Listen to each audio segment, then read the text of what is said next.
गंगा जी में स्नान के बाद अद्वैत पानी से बाहर आ गया। इधर कीशा भी कांपती हुई पानी से बाहर आई और घाट पर पहला कदम रखते ही उसका पैर फिसल गया। खुद को संभालने के लिए उसने अपने पास खड़े शख्स का सहारा लेना चाहा, मगर पैर गीले होने से कीशा उसके साथ ही छपाक से पानी में गिर गई। ये देख हर्ष को जोर से हंसी आ गई। अगले ही पल पहले कीशा पानी से बाहर आए और फिर भड़का हुआ अद्वैत, जिसने बाहर आते ही कीशा की दोनों बाजुएं गुस्से से कसकर पकड़ ली। अगर आपको संभलना नहीं आता तो घर से निकलती क्यों है? ये देख हर्ष थोड़ा सीरियस हो गया, मगर वो कुछ कहता इससे पहले ही कीशा बोली, हद करते हैं आप मिस्टर अकड़े हुए सॉफ्ट कोन, मुझे संभलना नहीं आता सो तो अलग बात है, मगर मजेदार फैक्ट तो ये है कि जब भी मैं गिरती पड़ती हूँ आप ही क्यों मेरे आसपास होते हैं? कहीं ऐसा तो नहीं इसमें आपका ही हाथ है? उद्धरण चिन्ह। कीशा की बात सुन अद्वैत गुस्से में बोला, क्या आपका दिमाग तो कहीं खराब नहीं? गिरते रहने की बीमारी आपको और ब्लेम आप मुझे कर रही हैं। अद्वैत ने इतना कहा और कीशा की बाजुएं छोड़ दी। कीशा दोबारा बोली, देखिए मेरा आपको परेशान करने का कोई मतलब नहीं था, मगर बिन बात कोई ब्लेम करे तो चुप नहीं रहना चाहिए, ऐसा मेरी मम्मा कहती हैं। अब आप खुद ही बताए, घाट की जमीन गीली सो हो गया मेरा पैर स्लिप, इसमें मुझ बेचारी को क्यों ब्लेम कर रहे थे आप? उद्धरण चिन्ह। अद्वैत को कीशा की बातें फिलहाल और भी गुस्सा दिला रही थी। दूसरा, उससे बहस करके अद्वैत इस वक्त अपना समय बर्बाद नहीं कर सकता था। मन ही मन अद्वैत ने इतना सोचा और कीशा को इग्नोर करते हुए पानी से बाहर आ गया। अद्वैत को जाते हुए देखकर कीशा को उसकी बेटी का ख्याल आया, जिस पर कीशा ने उसे आवाज लगाते हुए कहा, मिस्टर अकड़े हुए सॉफ्ट कौन, सुने तो आप तो गुस्सा हो गए। वैसे I am sorry, I know आप पहले से ही परेशान है। आप न बिल्कुल चिंता मत कीजिए, आपकी बेटी बिल्कुल ठीक हो जाएगी। गंगा मैया उसे बिल्कुल ठीक कर देंगी, मैं खुद भी उसके लिए प्रे करूंगी। उद्धरण चिन्ह। अद्वैत ने पल भर रुककर उसकी बात सुनी, फिर बिना मुड़े वहां से चला गया। हालांकि कीशा अब भी उसे ही देख रही थी। तभी हर्ष ने कीशा को बाहर आने में मदद के लिए अपना हाथ उसकी तरफ बढ़ा दिया। कीशा भी उसका हाथ पकड़कर बाहर आ गई। सर से कदम तक कीशा पूरी भीगी हुई थी, जिसे देखकर हर्ष की हंसी रोके नहीं रुक रही थी। वहीं उसे ऐसे खुद पर हंसते देख कीशा ने गुस्से से बार बार उसे मार रही थी। इस बीच अचानक हर्ष की नजर कीशा के गले में पड़ी रुद्राक्ष माला पर गई। हर्ष ने फौरन हैरानी के साथ कीशा से पूछा, कीशा तूने रुद्राक्ष माला कब लिया? उद्धरण चिन्ह। किसने? मैंने नहीं तो, मैंने रुद्राक्ष माला नहीं ली, कीशा ने बड़े ही आराम से कह दिया। तभी हर्ष ने उसके गले में पड़ी माला पकड़ के दिखाते हुए पूछा, अच्छा तो फिर ये कहाँ से आई? उद्धरण चिन्ह। हर्ष के हाथ में वो माला देखते ही कीशा को अद्वैत का ख्याल आया। उसे याद आया उसने ये माला उसी आदमी के गले में पड़ी देखी थी। कुछ देर बाद होटल गैलन के एक रूम में कीशा चेंज करके आईने के सामने अपने बाल टॉवल से सूखा रही थी। वहीं इस वक्त उसके दिमाग में एक ही बात चल रही थी, वो रुद्राक्ष माला उस अड्डू के पास से आखिर मेरे पास मेरे गले में कैसे आ गई? कीशा अपनी ही सोच में गुम थी। तभी हर्ष ने उसके चेहरे के आगे चुटकी बजाते हुए कहा, कहाँ खोई हुई है तू? उद्धरण चिन्ह। कीशा भी अपने सेंसर्स में वापस आए और उदास सी होकर अपने हाथों में पकड़ी रुद्राक्ष माला को देखते हुए बोली, कुछ नहीं, बस समझ नहीं आ रहा ये रुद्राक्ष माला उस अकड़े हुए सॉफ्ट कोन के पास कैसे पहुंचाऊं? कौन? वो जिसे लेकर तू पानी में कूदी थी? पुजारी जी का बेटा, हर्ष ने मजाक करते हुए कहा। कीशा तुरंत उससे इरिटेट होते हुए बोली, हर्ष वो पुजारी जी का बेटा नहीं है, प्लीज। इतना कहते हुए दोनों सामान लेकर रूम से बाहर निकल आए। दूसरी तरफ अद्वैत होटल के कॉरिडोर में फोन पर गुस्से में किसी से बात कर रहा था। नितिन, मुझे कुछ नहीं पता, मैं सिर्फ ये जानता हूँ कि जिस किसी ने भी हमारे अपकमिंग प्रोजेक्ट की डिटेल्स लीक की हैं, उसे मैं छोड़ूंगा नहीं। मुझे उसका नाम चाहिए, वो भी मेरे देहरादून पहुंचने से पहले। फोन की दूसरी तरफ से नितिन ने कहा, सर मैं पता लगाकर आपको इन्फॉर्म करता हूँ। नितिन की बात सुनकर अद्वैत ने फोन कॉल डिक्लाइन कर दिया और रिसेप्शन एरिया की तरफ चला गया। रिसेप्शन पर पहुंचते ही अद्वैत ने अपना रूम कार्ड दे दिया और चेक आउट करके वहां से निकल गया। इधर कीशा और हर्ष भी होटल के रिसेप्शन पर पहुंचे। कीशा ने जैसे ही चेकआउट रजिस्टर पर साइन करने लगी, उसकी नजर जस्ट एक नंबर पहले वाली एंट्री पर गया, AR कपूर। इस पर कीशा अचानक ही कुछ सोचने लगी और दूसरे ही पल उसने रिसेप्शनिस्ट से पूछा, मिस्टर अद्वैत रॉय कपूर, इन्होंने अभी अभी चेकआउट किया है ना? आपको पता है ये कहाँ गए? हर्ष उसकी बात सुनकर थोड़ा शॉक्ड हो गया। भला कीशा अब किसके बारे में पूछ रही है? रिसेप्शनिस्ट ने धीमी आवाज में कहा, मैम सर ने जस्ट अभी चेकआउट किया, मे बी अभी होटल से बाहर न गए हो, बट इससे ज्यादा डिटेल्स मैं नहीं दे सकती। रिसेप्शनिस्ट की बात सुनते ही कीशा दौड़ती हुई होटल से बाहर की तरफ जाने लगी। हर्ष उसे देखकर थोड़ा हैरान था। उसने कीशा की जगह रजिस्टर पर साइन किए और खुद भी उसके पीछे चला गया। इधर होटल से बाहर निकलते ही एक कार आद्वित के सामने आकर रुकी। कीशा ने मैं एंट्रेंस पर देखा तो ब्लैक टेलर सूट में एक आदमी कार में बैठ रहा था। कीशा उसे देखकर आवाज लगाई, सुनिए। मगर आद्वित फोन पर किसी से बात कर रहा था, जिस वजह से उसे कीशा की आवाज शायद उसे सुनाई नहीं पड़ी। कीशा उस तरफ तेजी से भागी, जबकि आद्वित तुरंत ही अपनी कार में बैठ गया और अगले ही पल कार कीशा की आंखों के सामने से उसकी कार वहां से रवाना हो गई। कीशा उदास मन से वहीं खड़ी उस कार को जाते हुए देखती रही। उसके हाथ से इतना अच्छा मौका निकल गया आद्वित को उसकी अमानत लौटाने का। हर्ष ने दूर से ही कीशा को होटल के बाहर खड़े देखा और खुद भी बाहर आ गया। क्या हुआ, तू यहाँ किसे ढूंढते हुए आए है? हर्ष ने कीशा से पूछा। कीशा कुछ देर तक बिल्कुल चुप रही, फिर थकी हुई सी आवाज में बोली, आद्वित, आद्वित रॉय कपूर। उद्धरण चिन्ह। हर्ष को ये नाम कुछ सुना सुना सा लगा। उसने जब तक कुछ याद करने की कोशिश की, कीशा दोबारा बोल पड़ी, अरे वो तेरा पुजारी जी का बेटा और मेरा अकड़ा हुआ सॉफ्टकॉर्न।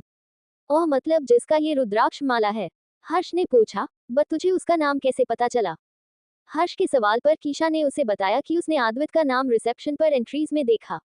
हर्ष अब भी पूरी बात नहीं समझ पाया था।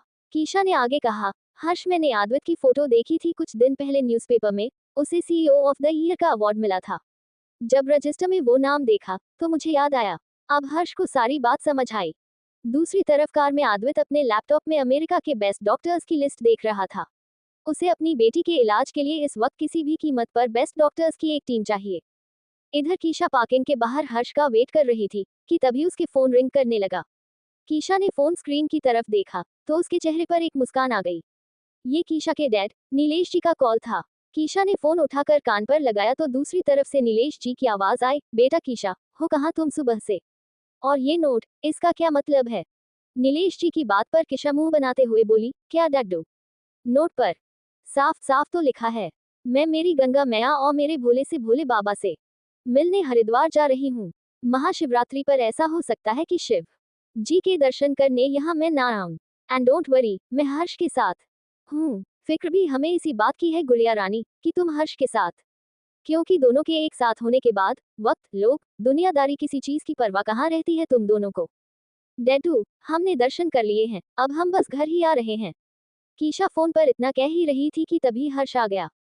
हर्ष की तरफ देखते हुए कहा, लीजिए, हर्ष भी आ गया। डैडू, चलिए मैं फोन रखती हूँ, घर आकर बात करती हूँ। कीशा ने कॉल डिस्कनेक्ट कर दिया। उसके सामने हर्ष बाइक पर बैठा था। कीशा ने उसे उंगली दिखाते हुए कहा, चल अब उतर बाइक से। कीशा, तू चलाएगी बाइक? हर्ष ने कहा। नहीं तो तू चलाएगा, कीशा ने चिल्लाया, उतर फौरन। इस पर हर्ष को हंसी आ गई। हर्ष बाइक से उतर गया।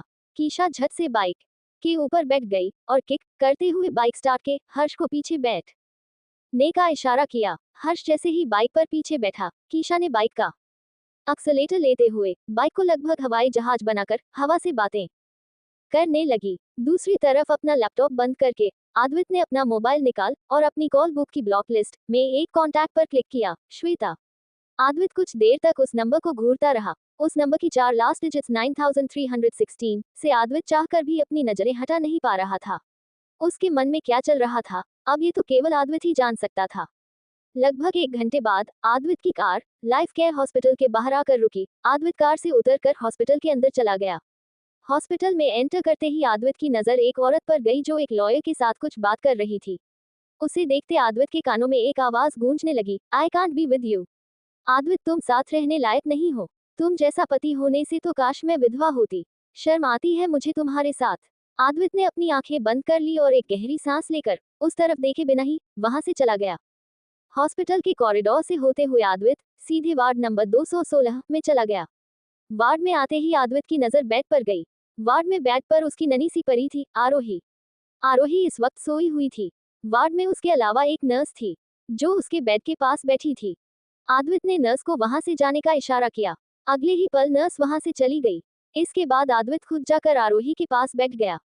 आरोही जो बेड पर सो रही थी, उसे देखकर आद्वित अपने कोल्ड ऑरा से बाहर बिल्कुल शांत और बेबस नजर आ रहा था। वो बस अपनी बेटी को नजर भर देख रहा था। तभी उसकी नजर बेड के साइड पड़ी एक फाइल पर गई। आद्वित ने एक पल कुछ सोचा और वो फाइल उठा ली। आद्वित ने वो फाइल खोली और एक नजर उसमें लगे पेपर्स को देखा। आद्वित ने जैसे जैसे पेपर्स पलटे उसके चेहरे के रंग उड़ गए कि तभी वार्ड का दरवाजा खुला। आद्वित ने नर्स को वहां से जाने का इशारा किया। अगले ही पल नर्स वहां से चली गई। इसके बाद अद्वैत खुद जाकर आरोही के पास बैठ गया। आरोही जो बेड पर सो रही थी, उसे देखकर अद्वैत अपने कोलओरा से बाहर बिल्कुल शांत और बेबस नजर आ रहा था। वो बस अपनी बेटी को नजर भर देख रहा था। तभी उसकी नजर बेड के साइड पड़ी एक फाइल पर गई।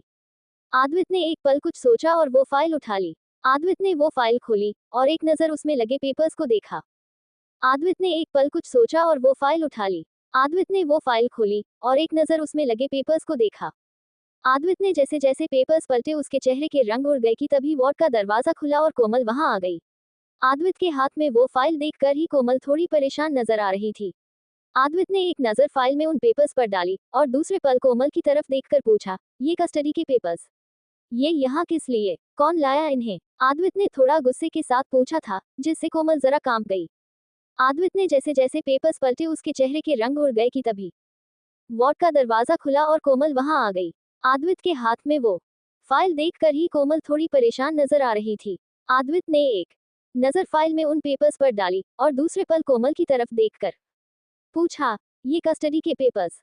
ये यहाँ किस लिए? कौन लाया इन्हें? अद्वैत ने थोड़ा गुस्से के साथ पूछा था, जिससे कोमल जरा कांप गई। अद्वैत के सवाल पर कोमल ने सिर झुका लिया।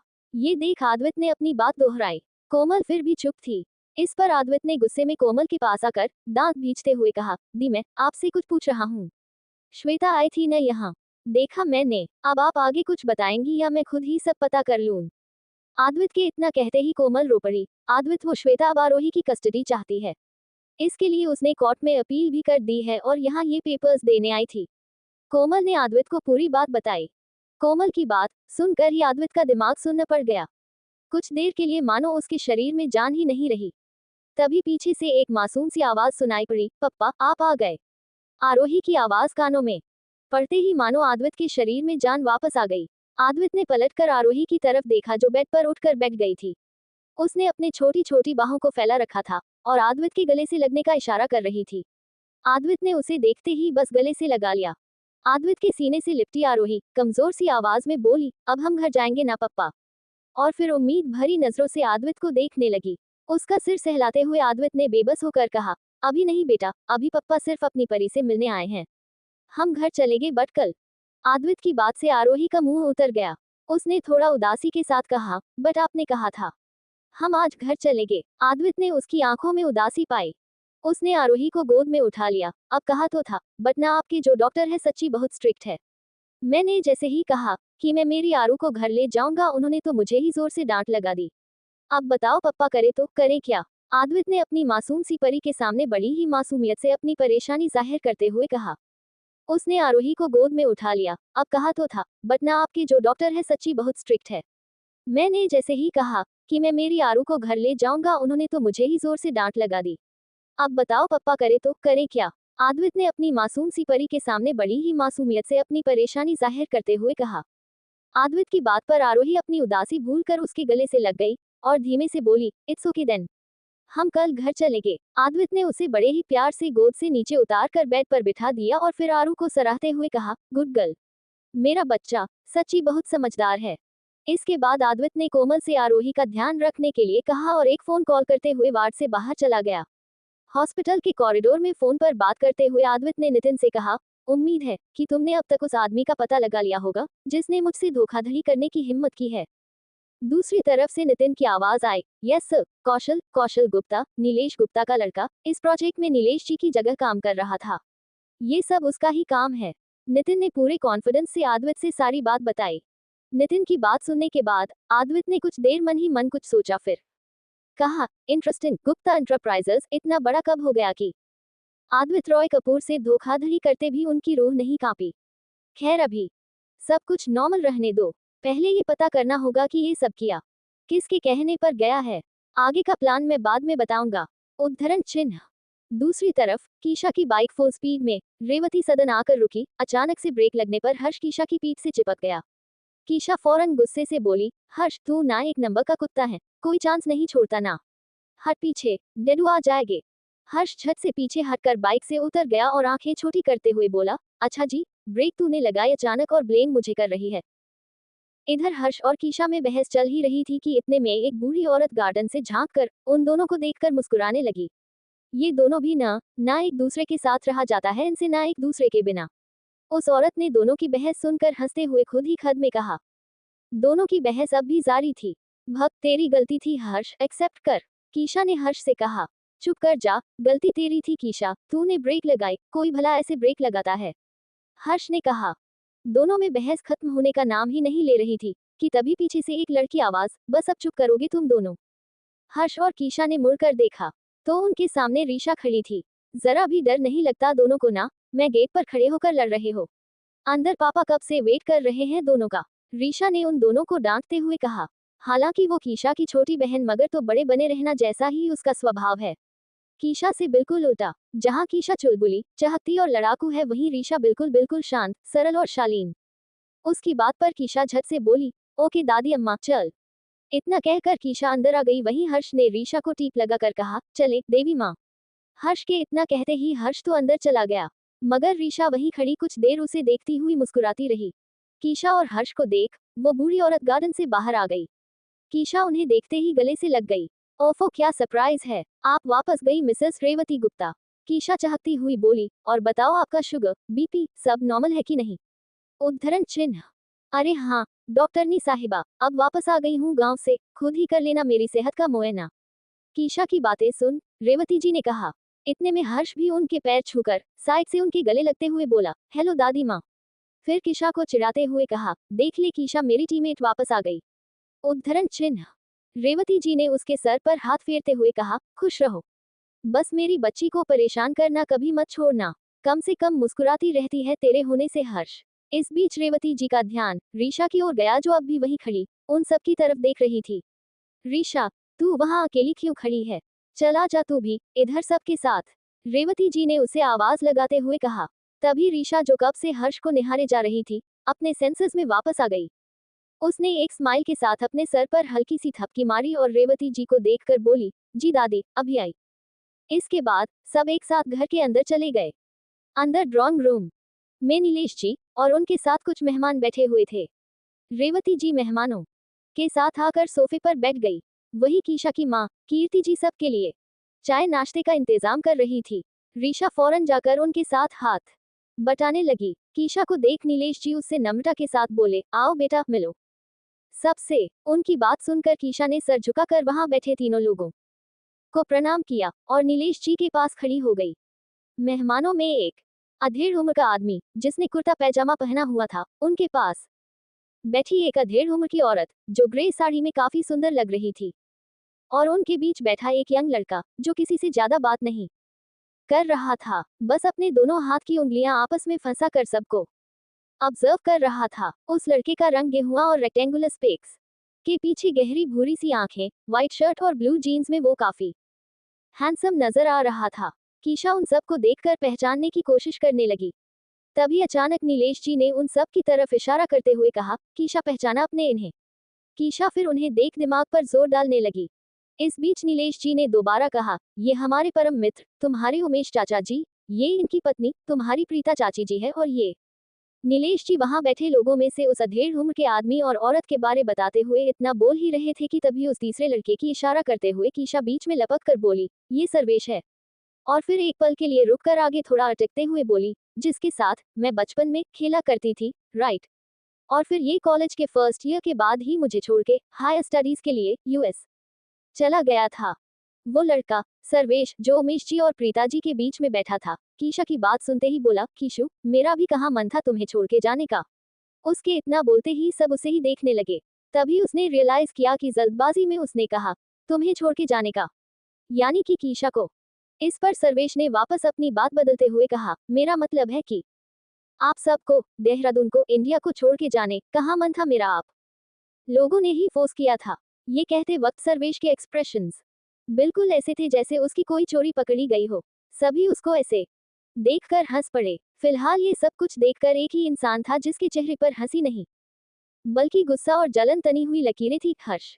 कीशा ने अब तक उस की तरफ ध्यान नहीं दिया था क्योंकि अभी वो सर्वेश के साथ बीती अपनी बचपन की यादों में गुम सी थी।